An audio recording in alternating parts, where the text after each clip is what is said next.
来到勾勾公哈巴，我是怡姐，我是敏华。怡姐，你有没有发现啊？客家餐厅当中啊，菜单里面有很多像是苦瓜风啦、冬瓜风或是高丽菜风，而说到了这个风，到底什么是风啊？我知道，这个风啊的意思呢，就是要把这些食材呢放到小锅里面，用文火慢慢炖煮到软烂为止哦。那么这个就叫做风。我自己最喜欢的呢就是苦瓜风了，苦瓜就是富瓜。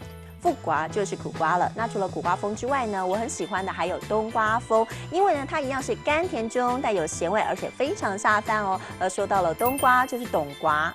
冬瓜就是冬瓜，没有错。其实冬瓜风的意思也是一样啦，就是把卤肉剩下的卤汁呢拿来熬煮这个冬瓜到软烂为止哦。那么如果你想要加一点点的这个辣椒的味道的话，你可以加进去的就是腐椒粉。腐椒粉就是胡椒粉了。那今天呢，我们要教大家一整句话呢，就是苦瓜风的味道鲜美。这句话怎么说呢？这句话应该要说的是富瓜风给米西冬后，富瓜风给米西冬后。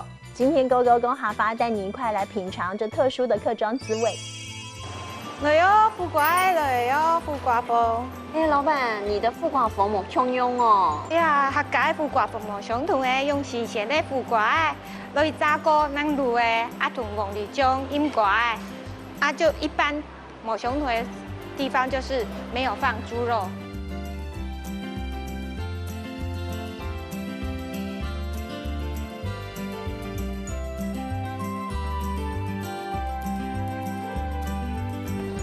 你吃看它的富瓜风啊，很美味哦，而且上面还加了腐椒粉提味，超好吃，吃吃看。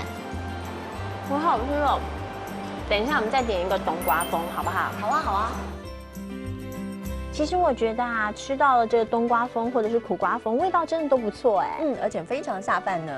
对呀，真的会让大家一碗接一碗哈。那么今天赶紧帮大家复习一下这些客家话。首先呢，就是我爱吃的苦瓜了，苦瓜就叫做富瓜，富瓜就是苦瓜呢。那除了苦瓜之外呢，我很爱的还有冬瓜风哦。冬瓜就是冬瓜，冬瓜就是冬瓜的意思哦。那么其实如果你喜欢吃一些辛辣味道的话，可以在卤汁里面呢加上一点点的腐椒粉。腐椒粉就是胡椒粉了。